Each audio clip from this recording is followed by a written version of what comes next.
Is solar power the immediate answer to our energy woes? We are looking for an across-the-board solution for our present exorbitant consumption of gasoline, and it seems as though there is none, at least for the present. We are looking at ethanol additive to our present gasoline formulas, but this will only give us better miles per gallon and, of course, much cleaner byproducts with its use. Ethanol becomes a temporary fix, at best.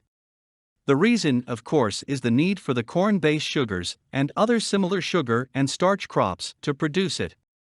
It is a simple deduction that it will eventually begin to deplete the food stock of our nation and also hurt our exports of these grains.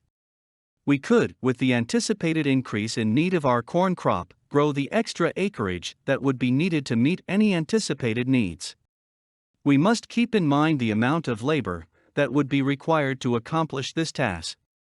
The question remains: will the ethanol approach keep the price below our present gasoline prices?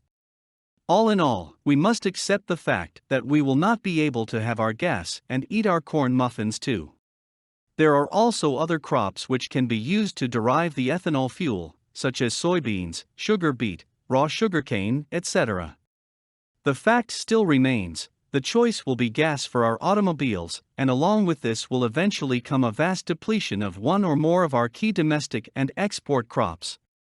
It does not mean that this scenario will eventually come to be, but without other renewable energy fuels developed in tandem, such as the hydrogen-based fuel cell to assist the ethanol fuel approach, this could lend itself to some key food staple shortages. The final question may be: do we prefer wheels beneath our feet or food in our stomachs? Common sense tells us that at this point in time, we must proceed with great caution.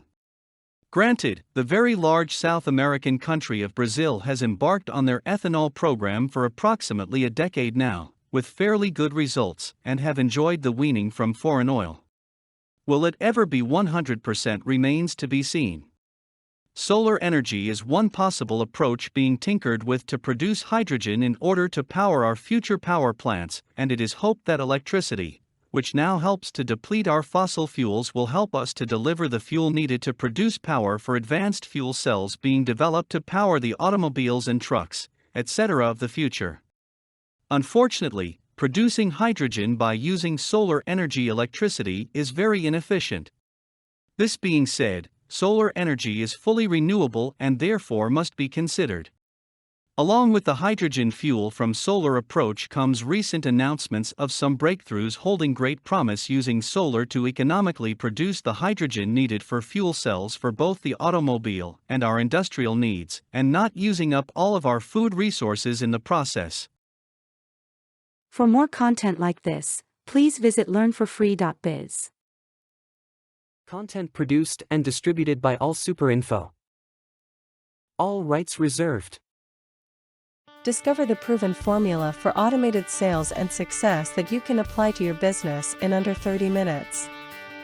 Reserve your seat at allsuper.info/webinar.